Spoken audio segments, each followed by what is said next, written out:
नाम से भाई बाबन मेश्राम जी, जो मैं रोज बात आपके बीच में अंधविश्वास के बारे में कहता हूं, हर रोज अंधविश्वास जब तक इस देश के अंदर लक्ष्मी पूजा सरस्वती पूजा चलेगी तब तक आपका भला हो नहीं सकता। हमारे देश के अंदर 4 करोड़ मंदिर हैं, 4 करोड़ तलवार निकाल ली गई, सुबह सुबह चढ़ जाता है। बच्चे को कॉपी या पेन मिलने में एक हफ्ता लग जाता है, लेकिन बात की सुनती है 4 बजे दुकानें खुल जाती हैं और ढोल निगाड़े और कीर्तन स्टार्ट हो जाते हैं। 10 बजे तक वो कीर्तन चलते हैं। आज यहाँ पर हमारी बहनों की भी कुछ संख्या है।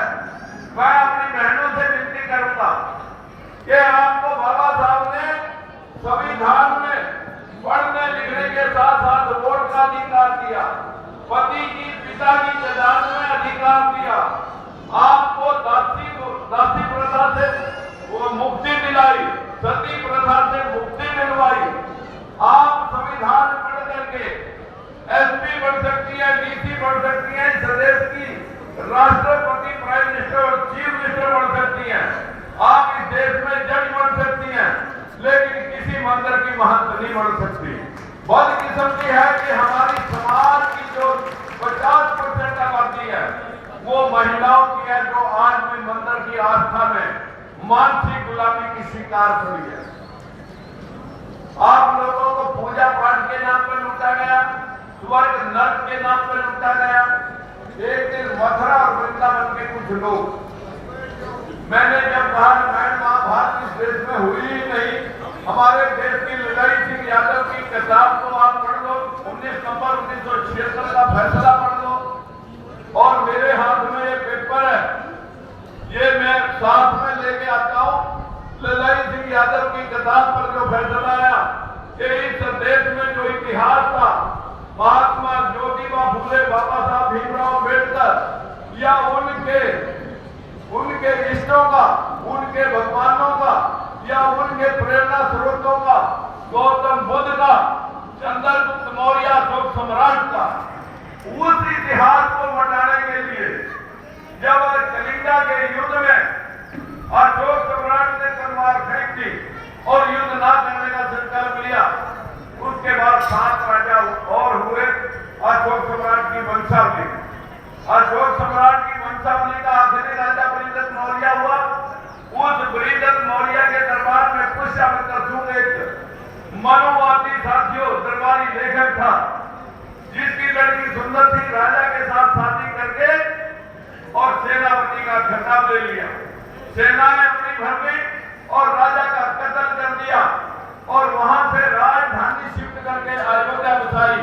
184 ईसा पूर्व यानी 2200 साल पहले वो राजधानी बसा करके उसने ये सारे ग्रंथ और शास्त्र जो जितने भी रामायण महाभारत पुराण वेद ये सब अपने दरबार में लिखवाए बैठा करके, जिनमें कह रखा ढोल सवार सुगर पशु नारी सकल ताड़ना के अधिकारी, कि जब आप सूर्य को निकलता हुआ मान सकते हो कि चंद्र निकल गया, जब आप ये मान सकते हो कि धरती में हाथ चलाते हुए सीता निकली आई, बच्चे निकली आए, जब आप ये मान सकते हो कि इस देश में हाथी की गर्दन आदमी की गर्दन में फिट हो सकती है, जब आप ये मान सकते हैं कि 10 सिरों वाला रावण भी हो सकता है, जब आप ये मान सकते हैं कि यहाँ मिट्टी और मैल से भूसा से भी बच्चे बढ़ सकते हैं, तो तभी उन्होंने वो चौपाई लिखी होगी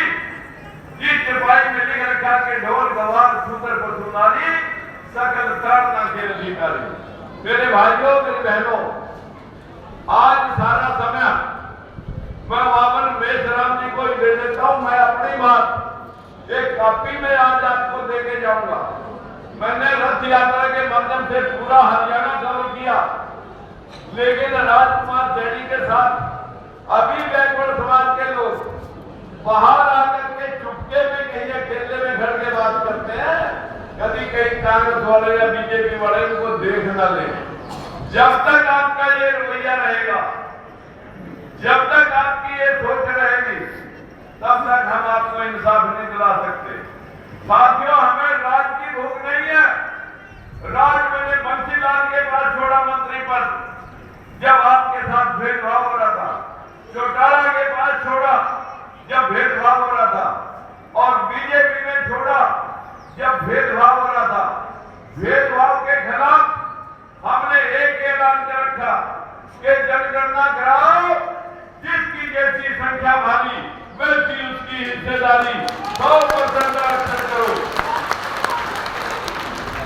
जब तक हम बैकवर्ड लोग ऊपरले लोगों के तलवे चाटते रहेंगे, तब तक आप राज की बात सोचना मत। अगर हम छोटे भाई और बड़े भाई सारे इकट्ठे हो जाएंगे, एससी और बीसी इकट्ठा हो जाएगा, साथियों मैं छाती ठोक करके कह सकता हूं कि मर सकता हूं, कर सकता हूं, लेकिन आपके हितों के साथ खिलवाड़ नहीं देख सकता।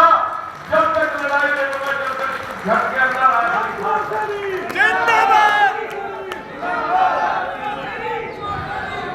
मित्रों, जोश के लिए होश चाहिएगा, साहस चाहिएगा, बहुत सारी बातें हैं कहने की, लेकिन आज पूरे अंधविश्वास का चीर हरण करने के बाद लिए आज हमारे पास एक हेडमास्टर आया हुआ है। हम आज हेडमास्टर की बात आपको सुनवाना चाहते हैं।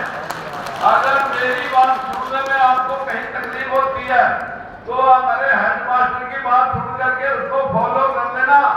मूर्तियां पूजने से, फूले साहब की मूर्ति या बाबा साहब की मूर्तियां पूजने से काम नहीं चलेगा। आप जिस दिन जयंती होती है, महात्मा ज्योतिबा फूले की आज जयंती है, उनको हम नमन करने के लिए यहाँ पर आए हैं। हम उनको प्रणाम करते हैं और ईमानदारी से बताओ, अगर सच में हम उनको नमन करने के लिए आए हैं तो क्या हम उनकी विचारधारा को फॉलो कर रहे हैं? क्या बाबा साहब और महात्मा ज्योतिबा फूले की विचारधारा को फॉलो करेंगे? फॉलो करेंगे? अगर आप फॉलो करेंगे, मैं 2024 में हम दोनों भाई आपको राज में बिठा सकते हैं। हमारे अगर आप भी काम करें, आप भी काम करें, पर्चा हम बांटते हैं, पर्चा हम छपवाएं, खाना हम बनवाएं, सारी रात होगी हमें खाना बनवाते हुए, हलवाइयों के साथ बैठा पैकिंग करी सारी रात, अपने हाथ से आपको खिलवा के जाऊंगा। पर्चा हम बांटते, बैनर हम लगाएं, स्टेज हमें सजवाएं, कटआउट में हम लगवाएं, और काफिया छपवाए का भी गाइड करने के लिए आपको हमें अपने हाथ से बांटे। तो क्या एक आदमी कार्यकर्ता का भी काम करेगा, नेता का भी काम करेगा, फाइनेंशियल का भी काम करेगा, स्टेज सेक्रेटरी बनकर अनाउंसमेंट करने का भी काम करेगा और इंतजाम का भी काम करेगा? क्या ऐसे संभव है? आपके साथ बेईमानी हुई है संविधान में। संविधान अभी लागू ही नहीं हुआ, संविधान लागू करना है। हमारे लोग बात बोलते हैं संविधान खतरे में है। संविधान को इतना मजबूत उन्होंने अलमारी में बंद कर रखा, उसे संविधान को खतरा नहीं है क्योंकि वो किताब तो लागू ही नहीं हुई। अगर वो लागू हो जाती वो तो ताला बंद करके रख रखी है। संविधान की किताब उगड़ के रह गई। अगर संविधान के आधार और प्रिंसिपल लागू हो जाते तो आज देश के अंदर गरीबी मुंह भाई खड़ी ना होती, बेरोजगारी खड़ी ना होती, इस देश के अंदर महंगाई मुद्दा नहीं है, इस देश के अंदर बेरोजगारी भी मुद्दा नहीं है, इस देश के अंदर गरीबी भी मुद्दा नहीं है, किसान भी मुद्दा नहीं है। इस देश के अंदर तो हिंदू और मुसलमान मुद्दा रह गया है कि तुम 80% खतरे में हो और 20% मुसलमान तुम्हें खा लेंगे। यही मनुवादी लोग अकबर के दरबार में, मुगलों के दरबार में टोटल मल भी वही था, बीरबल भी वही था, तानसेन भी वही था और मान सिंह भी वही था। ये सब खतरे में नहीं आए। आज ये संविधान, बाबा साहब के संविधान की वजह से हम जागृत हो रहे हैं, इसलिए खतरा महसूस कर रहे हैं और तुम्हें हिंदू बनाए रखना चाहते हैं, जबकि हिंदू नाम की कोई किताब संविधान के अंदर ये लिख रखा है कि हिंदू मुगलों ने गाली दी थी, सिंध बार के लोग ये हिंदू नहीं भारत के मूल निवासी हैं। मित्रों, बहुत सारी बातें हैं, मैं भी वही बातें कहूंगा, पावन मेघराम भी वही बातें कहें। आज हमारे मेहमान महाराष्ट्र से चल करके पूरा देश भ्रमण करके आज हमारे हरियाणा प्रांत में आए हैं, हरियाणा प्रांत में आए हैं और हम सब चाहते हैं कि अगर संविधान का प्रारूप कहीं खड़ा करना है, नई संसद भवन बनी है, अरे बाबा साहब का नाम नई संसद भवन के नाम पर रख दिया जाए तो अपने आप संविधान को कुछ प्रारूप मिल जाएगा। मित्रों, जब तक आप बैकवर्ड के लोग